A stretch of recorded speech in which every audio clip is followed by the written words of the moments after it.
Hello friends, मेरी दुनिया में आपका स्वागत है। मैं हूँ ताबी और आज हम बात करेंगे पैरानॉर्मल गेम्स के बारे में। इन गेम्स की हेल्प से हम स्पिरिट से, आत्माओं से कांटेक्ट कर सकते हैं, उनसे बात कर सकते हैं। इवन ये रियल गेम्स में इंक्लूड किए जाते हैं। और मैं आपको बता दूं कि मैंने ये गेम्स बिल्कुल ट्राई नहीं किए और मैं आपको यही सजेस्ट करूँगी कि आप भी गेम्स को ट्राई ना करें। ये वीडियो सिर्फ आपकी नॉलेज के लिए है, क्योंकि आत्माओं से कांटेक्ट करना, उनसे बात करना इतना आसान नहीं होता। तो हमारा पहला पैरानॉर्मल गेम है ब्लडी मैरी। जी हाँ दोस्तों, ब्लडी मैरी एक लेडी है। लेडी की स्पिरिट है, एक भूत है, शैतानी आत्मा है। इसको बुलाने के लिए, उससे बात करने के लिए हमें कुछ चीज़ों की ज़रूरत पड़ती है। एक क्लोजेट, मतलब एक डार्क रूम हो, एक मिरर हो और 2 कैंडल्स हों। बिल्कुल लाइट सारी ऑफ करके उन कैंडल्स को जलाकर मिरर के सामने खड़ा होना है और 3 बार बोलना है Bloody Mary, Bloody Mary, Bloody Mary. और अगर वो ब्लडी मैरी आपके आसपास है तो आपको वो मिरर में दिख जाएगी, या फिर उसकी शैडो दिख जाएगी, या फिर कैंडल बुझ जाएगी। आप अगर कैंडल बुझ गई तो आपको जल्दी से कैंडल को जलाना है, उसे बुझने नहीं देना है। ऐसे ब्लडी मैरी आपको दिख सकती है। और अगर नहीं दिखी तो ये जो रिचुअल है या गेम है ये फेक है। The closet game. इस गेम के थ्रू हम डेमोन को या किसी आत्मा को बुलाएंगे क्लोजेट से। इस गेम को खेलने के लिए हमें एक क्लोज रूम चाहिए, डार्क रूम, जिसमें कोई भी लाइट्स ना हो, लाइट्स ऑफ हों और कोई विंडो या कोई गेट ना हो। सिर्फ एक गेट हो जिसके थ्रू स्पिरिट अंदर आएगी। इसके लिए हमें एक मैच बॉक्स चाहिए, माचिस का डब्बा और एक क्लोजेट रूम चाहिए। अब हमें कैसे स्टार्ट करना है? रूम के अंदर जाना है और गेट तुम्हारे पीछे होना चाहिए। गेट को बंद करके हमें माचिस को जलाना है। 2 मिनट बाद हमें माचिस को जलाना है। माचिस को जलाने के बाद बिल्कुल शांति से हमें एनवायरनमेंट की वॉइसेस सुननी है। अगर हमें कोई वॉइस सुनाई देती है, कोई डरावनी आवाज़ या चिल्लाने की आवाज़, तो कॉन्ग्रेचुलेशंस, स्पिरिट आपके आसपास है। अदरवाइज़ माचिस बुझ गई तो आपको वो 15 सेकंड के अंडर में जलानी है। अगर नहीं जलाई तो ये मानना है कि रूल्स के अगेंस्ट होगा, रूल टूट जाएगा और गेम एंड हो जाएगा। और अगर आपको कोई वॉइस नहीं आती है तो रूम से बाहर जाना है और मैक्सिमम 2 आवर्स के बाद घर के अंदर आना है। और आपको उस रूम के अंदर एकदम से नहीं जाना है, लाइट्स को ऑन करना है और अंदर नहीं जाना है। कुछ टाइम बाद अंदर जाना है, क्योंकि वो आपके लिए हार्मफुल हो सकता है। स्यूजी यूरा, इसको द फॉर्चून गेम भी बोलते हैं। ये जापानीज़ गेम है जो यूरोप में माना जाता है, एक रिचुअल है जो यूरोप के लोग मानते हैं। इस गेम को खेलने के लिए हमें एक कॉम्ब की ज़रूरत होती है और कुछ ऐसा जो आपके फेस को कवर कर सके, और एक हमें क्रॉस रोड चाहिए, चौराहा। रात के मतलब ये जो जितने भी गेम हैं ये रात को ही किए जाएंगे, क्योंकि स्पिरिट माना जाता है कि जो स्पिरिट्स हैं वो मिडनाइट में 12 बजे के बाद ज़्यादा घूमती हैं और मतलब आ सकती हैं। तो इसके लिए हमें एक चौराहा चाहिए। उस चौराहे पर खड़े होकर हमें कॉम्ब को अपने फिंगर्स के बीच में रखना है और उसके टीथ को, जो उसके टीथ होते हैं, उनको 3 टाइम्स फिंगर से रनिंग कराना है।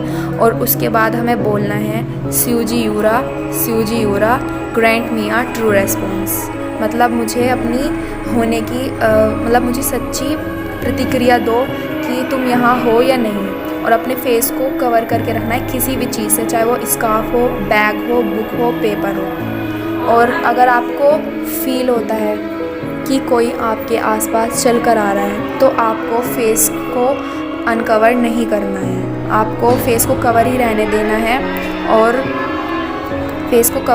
देना है और उस वॉइस को सुनना है ध्यान से कि वो किस तरफ से आ रही है। और वो जिस तरफ से भी आ रही है आपको ध्यान से सुनना है और देखना है कि वो क्या बोल रही है। अगर वो कुछ आपसे कह रही है तो उसका रिस्पॉन्स मत देना, और अगर आपको कोई क्वेश्चन पूछना है तो आप उससे पूछ सकते हैं। अदरवाइज़ अगर आपको कोई वॉइस नहीं आती है तो थोड़ी देर के बाद आपको फेस अनकवर करना है और वहाँ से जाकर आपको घर पे आराम से लाइफ जीनी है, कोई प्रॉब्लम नहीं है। 3 किंग्स, हमें 3 किंग्स भी एक ऐसा एबनॉर्मल गेम है जो क्वाइट और एम्प्टी रूम में किया जाता है। ये एक ऐसा रूम होना चाहिए जिस पे कोई विंडो ना हो और वो रूम पूरा डार्क होना चाहिए। इस गेम के लिए हमें 3 चेयर्स चाहिए, 2 लार्ज मिरर्स की ज़रूरत है, एक कैंडल और एक फ़ैन। 2 चेयर्स को हमें इस तरीके से रखना है, लेफ़्ट और राइट में करके रखना है और उनके ऊपर चेयर्स को रखना है, मिरर्स को रखना है और उसके सामने 3rd चेयर को रखना है। अब चेयर के आगे कैंडल जलानी है और चेयर के पीछे, मतलब जिस चेयर पर आप बैठेंगे उसके पीछे फ़ैन को ऑन करना है। बिल्कुल रूम क्लोज़ होना चाहिए और जो वो 2 चेयर्स होंगी उसमें से एक क्वीन होगी और एक फूल होगी। अब हमें मिरर की तरफ नहीं देखना है। जब हम कैंडल्स को जलाएंगे तो हमें सिर्फ कैंडल को देखना है, मिरर में नहीं देखना है। मिरर को इस तरीके से रखना है कि आपकी हल्की सी शैडो आपकी आईज़ में दिख सके कि हाँ मिरर्स रखे हुए हैं, और अगर मिरर्स में कुछ दिखता है तो वो आपको फ़ील हो जाए कि हाँ कुछ तो है, लेकिन आपको मिरर्स की तरफ बिल्कुल नहीं देखना है। और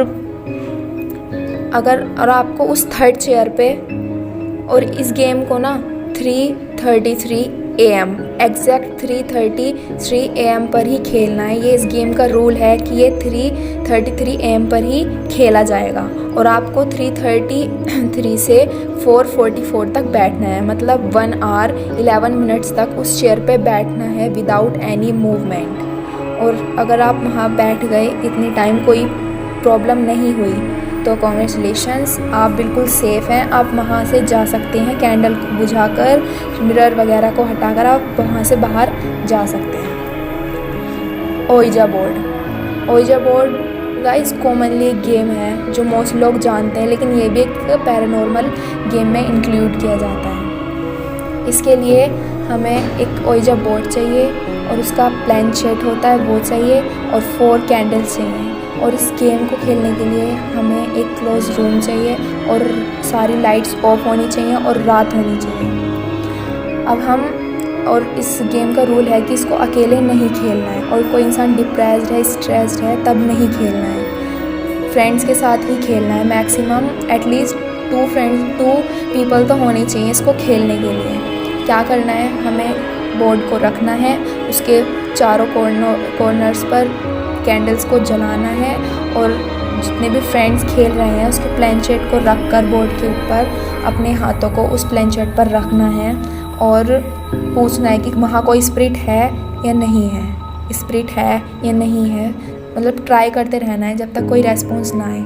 अगर कोई रेस्पॉन्स नहीं आता तो वहाँ कोई स्पिरिट नहीं है, अगर रेस्पॉन्स आता है तो वो प्लैनचेट मूव करेगा। अगर आप पूछेंगे कि वहाँ स्पिरिट है, अगर वो यस बोलता है तो यस पर वो प्लैनचेट जाएगा, और अगर नहीं है तो फिर कोई मूवमेंट नहीं होगा। ऐसी और वीडियोस के लिए चैनल को सब्सक्राइब करें और वीडियो पसंद आए